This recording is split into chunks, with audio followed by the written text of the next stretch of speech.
Hello बच्चों, कैसे हो आप सब।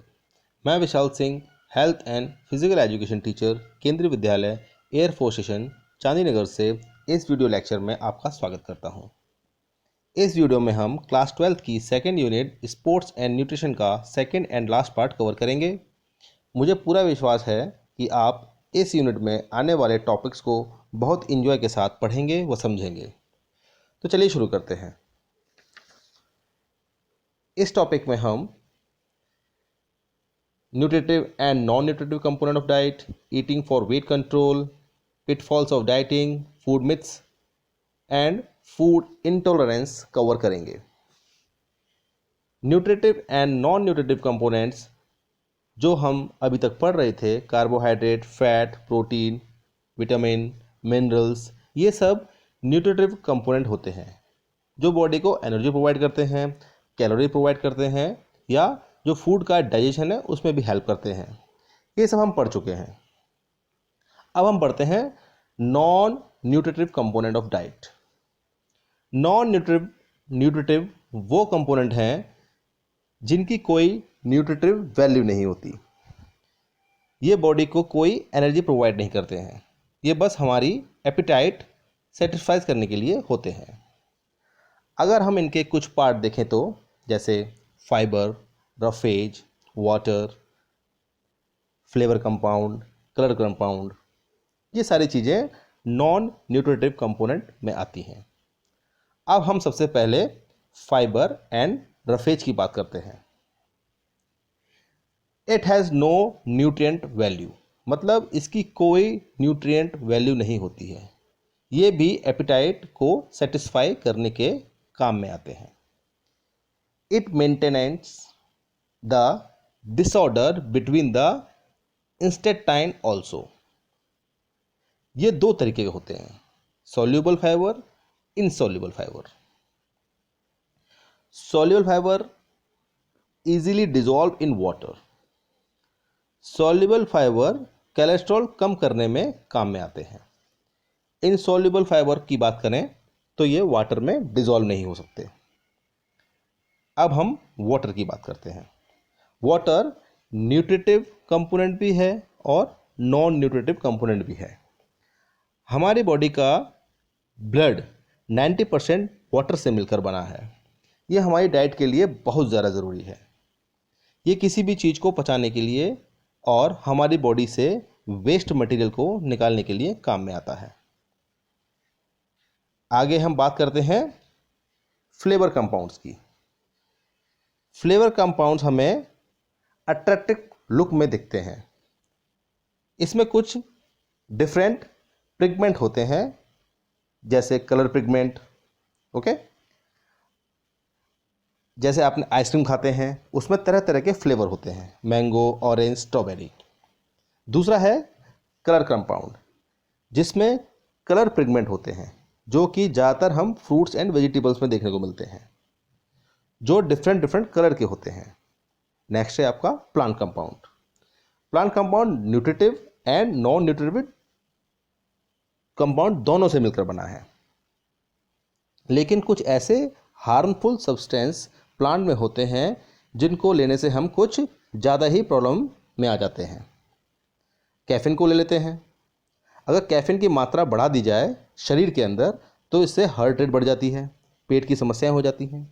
तो प्लांट में भी कुछ ऐसे हार्मफुल सब्सटेंस होते हैं जिनको ज़्यादा मात्रा में लेना हमारी बॉडी के लिए हानिकारक होता है। आगे बढ़ते हैं। आगे हम एक नया टॉपिक पढ़ेंगे, ईटिंग फॉर वेट कंट्रोल। अगर मैं ये बोलता हूँ कि healthy weight leads to healthy life, ये बात हम सबको पता है कि किसी का हेल्दी वेट है तो वो हेल्दी लाइफ जी सकता है, उसे कोई प्रॉब्लम नहीं होगी, कोई बीमारी नहीं होगी, कोई हार्ट डिजीज़ नहीं होगी, ब्लड कोलेस्ट्रॉल ज़्यादा नहीं होगा, बीपी उसका ठीक रहेगा, शुगर बिल्कुल ठीक रहेगी। इन सारी प्रॉब्लम से उसे छुटकारा मिला रहेगा। दूसरी तरफ कोई इंसान अनहेल्दी वेट का हो तो उसे हेल्थ से रिलेटेड बहुत सारी समस्याएं होंगी, वो एक हेल्दी लाइफ नहीं जी सकता। अगर अंडरवेट है या ओवरवेट है तो उसे आगे आने वाले टाइम में प्रॉब्लम्स आनी है। यहाँ हमने ये तो जाना कि जिसका वेट हेल्दी है वो हेल्दी लाइफ जिएगा, जिसका वेट हेल्दी नहीं है वो हेल्दी लाइफ नहीं जिएगा। पर यहाँ पर क्वेश्चन यह आता है कि हमें ये कैसे पता चलेगा कि आपका या हमारा वेट हेल्दी है। ये पता लगाने के लिए BMI कैलकुलेट करते हैं। BMI का फुल फॉर्म होता है बॉडी मास इंडेक्स। अब बॉडी मास इंडेक्स से ये पता चलेगा कि हमारा वेट हेल्दी है, कम है या ज़्यादा है। तो चलिए बॉडी मास इंडेक्स को कैलकुलेट करने का तरीका देखते हैं। इसका एक फॉर्मूला होता है weight in kg upon height in metre square, यानी आपका बॉडी का वजन divided by height into height in metre. इससे बॉडी मास इंडेक्स निकल के आता है। अगर आपका इंडेक्स निकल के आता है बिलो 18.5 तो आप अंडरवेट हैं। अगर आपका इंडेक्स निकल के आता है 18.5 टू 24.9 तो आप नॉर्मल यानी आप हेल्दी वेट में हैं। अगर आपका इंडेक्स निकल के आता है 25 टू 29.9 तो आप ओवरवेट हैं। इसके बाद ओबेसिटी की 3 कैटेगरी हैं, क्लास 1, क्लास 2, क्लास 3। अगर आपका इंडेक्स 30 टू 34.9 निकल के आता है तो आप ओबेसिटी की फर्स्ट कैटेगरी में हैं। 35 टू 39.9 आता है तो आप सेकंड कैटेगरी में हैं। अबव 40 आता है तो आप सबसे डेंजर कैटेगरी में हैं, यानी कि ओबेसिटी की थर्ड कैटेगरी में। तो आगे चलते हैं हम। तो BMI कैलकुलेट करने के बाद पता लग जाता है कि आपका वेट नॉर्मल है, अंडरवेट है या हेल्दी है। अब हम देखते हैं कि ऐसे कौन से तरीके हैं जिनसे हम हेल्दी बॉडी वेट को कंट्रोल कर सकते हैं। Method of controlling healthy body weight, मतलब कि हम ऐसे कौन से तरीके अपनाएं जिससे हम अंडरवेट से नॉर्मल और ओवरवेट से हेल्दी वेट में आ सकें, क्योंकि हेल्दी वेट को मेंटेन करना आसान काम नहीं है। तो चलिए देखते हैं क्या क्या तरीके हैं। पहला तरीका है सेट एन एप्रोप्रिएट गोल। सबसे पहले आपको एक गोल सेट करना होगा कि आपको कितना वेट कम करना है या कितना वेट बढ़ाना है। उसके अकॉर्डिंग आपको अपनी कैपेसिटी और लिमिटेशन का पता चलेगा। उसके बाद आप प्लेज ले सकते हैं कि एक मंथ में अंदर कितना वेट लूज़ या गेन करना है। उसी को टारगेट करके आप अपने दूसरे मेथड को अपनाएंगे। तो पहला पॉइंट क्या हो गया, सेट एन एप्रोप्रिएट गोल। तो चलिए दूसरी तरफ चलते हैं, दूसरे पॉइंट की तरफ। नेक्स्ट पॉइंट है आपका अवॉइड फैटी फूड। हम अपनी डाइट के जितना फैटी फूड इंक्लूड करेंगे उतनी ज़्यादा कैलोरी होगी बॉडी में, और वो कैलोरी बॉडी वेट को बढ़ाती है, कम नहीं करती। इसलिए जितना हो सके हमें अपनी डाइट से फैटी फूड को अवॉइड करना चाहिए। नेक्स्ट है आपका अवॉइड ओवर ईटिंग। ज़्यादा खाने से बचें। जितनी आपकी बॉडी की रिक्वायरमेंट है उतना ही भोजन आप करें। अगर आपकी 2000 कैलोरी की रिक्वायरमेंट है तो आप ऐसा खाना खाएं जिसमें 2000 कैलोरी हो, उससे ज़्यादा नहीं, क्योंकि 2000 से ज़्यादा कैलोरी आप बॉडी में ले जाएंगे तो वो एज ए फैट आपकी बॉडी में स्टोर हो जाएगा। इसलिए ओवर ईटिंग से बचें। नेक्स्ट पॉइंट है अवॉइड स्किपिंग मील। अवॉइड स्किपिंग मील यानी आप अपने मील को स्किप ना करें। ब्रेकफास्ट हो, लंच हो, डिनर हो, उसे लेना ना भूलें। अगर आप इसको लेना भूल जाते हैं तो बाद में आपको ज़्यादा भूख लगेगी और उससे ज़्यादा खाना खाएंगे, तो ये भी ओवर ईटिंग के अंदर आता है। इसलिए don't skip your meal. Next point है आपका अवॉइड फास्ट फूड। जैसे आपको पता है कि जितने भी फास्ट फूड हैं जैसे बर्गर, पिज़्ज़ा, इन सब में बहुत सारी कैलोरी होती है जिससे फैट बढ़ता है, तो ये सब चीज़ें भी हमें अवॉइड करनी चाहिए। नेक्स्ट पॉइंट है आपका avoid alcohol, smoking and drugs.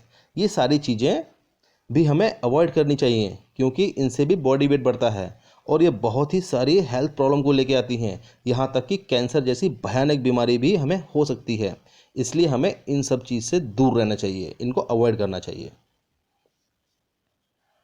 Next point की तरफ बढ़ते हैं। To avoid eating frequently. बहुत से बच्चों को हमने देखा है कि वो बहुत ही ज़्यादा फ्रीक्वेंटली खाना खाते हैं। वो सब चीज़ें भी अवॉइड करनी होंगी, क्योंकि इनसे भी बॉडी के अंदर कैलोरी जमा होती है, फैट बढ़ता है। नेक्स्ट पॉइंट है आपका to avoid rich carbohydrate food. मैं ये नहीं कहता कि कार्बोहाइड्रेट मत लो, लेना ज़रूरी है, क्योंकि कार्बोहाइड्रेट फूड से हमें एनर्जी मिलती है, लेकिन ज़्यादा मात्रा में कार्बोहाइड्रेट फूड लेने से बॉडी में फैट बढ़ता है। हम कुछ चीज़ें जैसे शुगर को हम अवॉइड कर सकते हैं। नेक्स्ट पॉइंट है आपका to take a balance diet. इसका मतलब है कि जितनी कैलोरी आप बॉडी के इनटेक कर रहे हैं उतनी ही कैलोरी हम बर्न करें। इसी हिसाब से हमें अपनी बैलेंस डाइट रखनी चाहिए, ठीक है। नेक्स्ट पॉइंट है आपका रेगुलर एक्सरसाइज। ये सबसे मोस्ट इम्पोर्टेंट पॉइंट है, क्योंकि रेगुलर एक्सरसाइज करने से हम अपनी कैलोरी बर्न कर सकते हैं और हेल्दी बॉडी वेट रख सकते हैं। बच्चों, हमें रोज़ कम से कम 1 घंटा फिटनेस करनी चाहिए। फिटनेस करने के लिए आप कुछ भी कर सकते हैं, जैसे रनिंग, वॉकिंग, जॉगिंग, कोई भी आउटडोर गेम खेल सकते हैं। इसलिए रेगुलर एक्सरसाइज बहुत इंपॉर्टेंट है। तो ये सब कुछ मेथड जिससे हम हेल्दी वेट को मेंटेन कर सकते हैं। नेक्स्ट टॉपिक है आपका पिटफॉल्स ऑफ डाइटिंग। अगर देखा जाए तो हर कोई स्लिम एंड फिट रहना चाहता है, और अगर हम किसी मोटे इंसान को देखते हैं तो यही सजेस्ट कर देते हैं, भाई तू डाइटिंग स्टार्ट कर दे। जैसे हम बहुत बड़े डॉक्टर हैं, अगर किसी का भी वेट बढ़ जाता है तो वो सबसे पहले डाइटिंग के बारे में ही सोचता है और डाइटिंग करता है, क्योंकि हर कोई जानता है कि डाइटिंग से हमारा वेट कम हो जाएगा। पर ऐसा नहीं है। डाइटिंग करने से एक टाइम के लिए तो आपका वेट कम हो जाएगा, मतलब स्टार्टिंग में लगेगा वेट कम हो रहा है, लेकिन जैसे ही आप डाइटिंग बंद कर देंगे तो बाद में आपका वेट पहले से ज़्यादा बढ़ जाएगा, क्योंकि कुछ चीज़ों को हम इग्नोर करके चलते हैं, परंतु वो बॉडी की रिक्वायरमेंट के लिए बहुत ज़रूरी होती हैं। तो dieting is not the best option कि अगर आपको अपना वेट कम करना है तो आप डाइटिंग करें। तो चलिए कुछ पिटफॉल्स देखते हैं कि डाइटिंग करने से क्या होता है, यानी डाइटिंग करने से किन किन परेशानियों का सामना करना पड़ता है। तो फर्स्ट पॉइंट है आपका एक्सट्रीम रिडक्शन ऑफ कैलोरी। अगर कोई इंसान पर डे 1800 कैलोरी ले रहा है तो वो उसकी बॉडी की न्यूट्रिशनल रिक्वायरमेंट को पूरा नहीं कर सकता।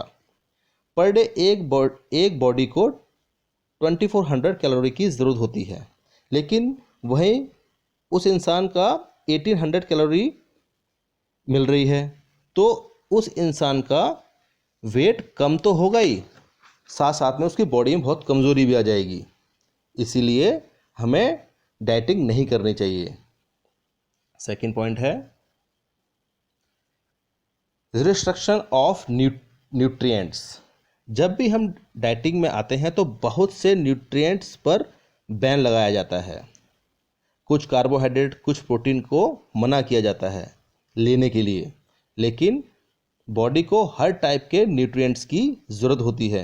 न्यूट्रिएंट में कमी लाना या इन चीज़ों को यूज़ न करना, ये आगे चलकर हमारी बॉडी के फंक्शनिंग में दिक्कत पैदा कर सकते हैं। नेक्स्ट पॉइंट है आपका intake of calorie through drinking. यानी हम इन चीज़ों पे ज़्यादा ध्यान देते हैं कि क्या खाना है और क्या नहीं खाना है, इन पे नहीं देते कि क्या पीना है और क्या नहीं पीना है, ठीक है ना। मतलब कि हम ये सोचते हैं कि हम खाना छोड़ दें तो हम पतले हो जाएंगे, लेकिन ऐसा बिल्कुल भी नहीं है, क्योंकि लिक्विड शुगर सबसे ज़्यादा बॉडी फैट बनाता है और हम खाना छोड़कर ड्रिंक लेने लगते हैं और अनजाने में लिक्विड डाइट से ही अपना फैट बढ़ा लेते हैं। नेक्स्ट पॉइंट है आपका स्किपिंग मील्स। यानी एक बॉडी की एक मेटाबॉलिक रेट होती है, अगर वो सही है तो आप हेल्दी वेट में रहेंगे। अगर वो आपने डाइट अपनी कम कर दी तो मेटाबॉलिक रेट भी कम हो जाएगी, तो उससे जो भी आपका वेट है उसके हिसाब से आपका जो फिटनेस है वो कम हो जाएगी। यानी अगर आप खाना खाना भूल जाते हैं तो उसमें आपकी मेटाबॉलिक रेट कम हो जाती है और वो आपका वेट मेंटेन नहीं कर पाती और एक्सेस में आपका वेट कम हो जाता है। तो इससे वेट कम होने से बहुत सारी प्रॉब्लम्स हो जाती हैं।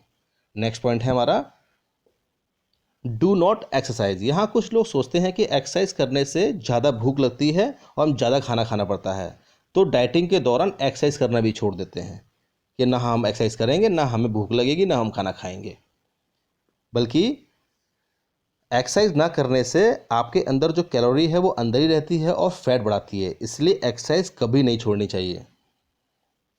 नेक्स्ट पॉइंट है आपका इनटेक ऑफ लेबल्ड फूड। जो भी पर्सन डाइटिंग करते हैं वो शॉप पर जाकर ज़्यादातर लेबल्ड फूड ही खरीदते हैं, जिन पे लिखा होता है फैट फ्री, शुगर फ्री, लेकिन ये सभी प्रोडक्ट हमेशा सही नहीं होते। कुछ प्रोडक्ट तो हमारी बॉडी में कोई रोल ही नहीं होता है, फिर भी हम उनको लेते रहते हैं, और कुछ तो हमें बीमार भी कर देते हैं।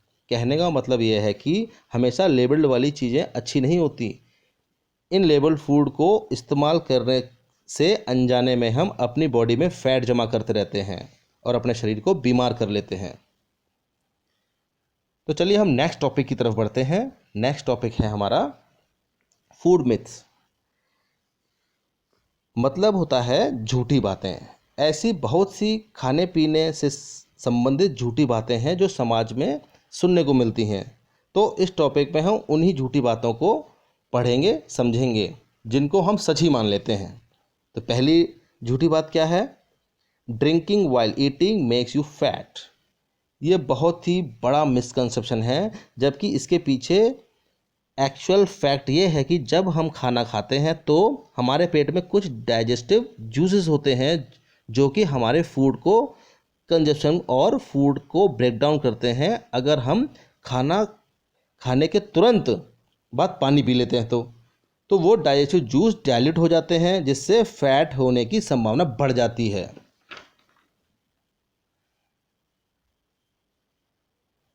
तो नेक्स्ट पॉइंट है don't take milk after fish. कहने का मतलब ये है कि हम ये कुछ ही ऐसी मिसकंसेप्शन है कि फिश खाने के बाद हम डायरेक्ट दूध पी लें तो हमें बहुत सारी बीमारी हो जाती हैं, हमारी स्किन पर वाइट कलर के स्पॉट हो जाते हैं।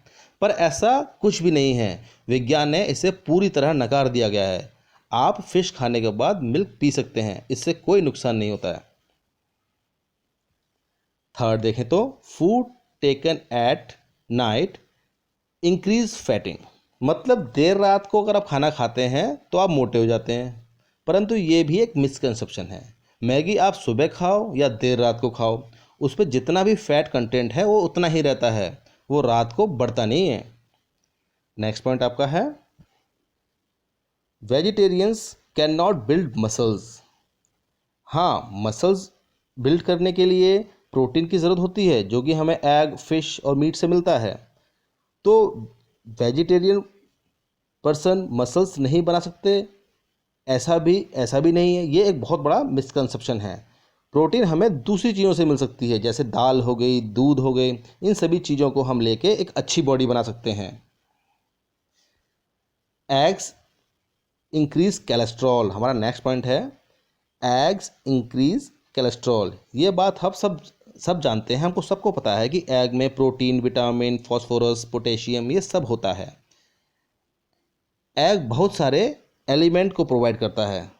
तो ये कहा जाता है रेगुलर खाने से बॉडी में कोलेस्ट्रॉल जमा होता है, पर यह मिसकंसेप्शन है। अगर आप एक अंडा रोज़ खाते हैं तो इससे कोई नुकसान नहीं है, आप अंडा रोज़ खा सकते हैं। नेक्स्ट मिसकंसेप्शन क्या है? Potatoes make you fat. ये तो बहुत पुरानी कहावत है कि आलू ज़्यादा खाने से मोटापा बढ़ता है। यह एक मिसकंसेप्शन है। अब हमें पता है कि पोटैटो एक रिच कार्बोहाइड्रेट फूड है। कार्बोहाइड्रेट हमारी बॉडी को एनर्जी प्रोवाइड करता है। अगर हम आलू को समान मात्रा में खाएं तो हमें कोई परेशानी नहीं होगी। ठीक है, आगे चलते हैं हम। तो ये हमने सारे पॉइंट पढ़े मिसकंसेप्शन। अब हमारा लास्ट टॉपिक है फूड इंटॉलरेंस।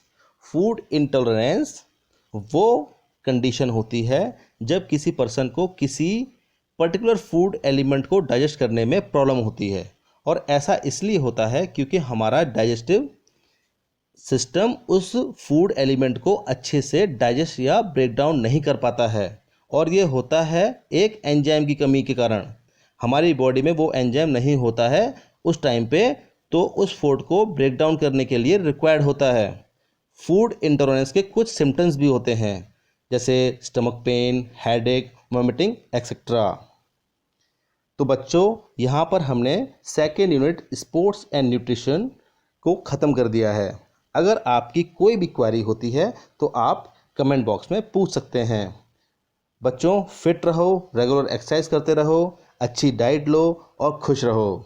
नमस्कार, जय हिंद।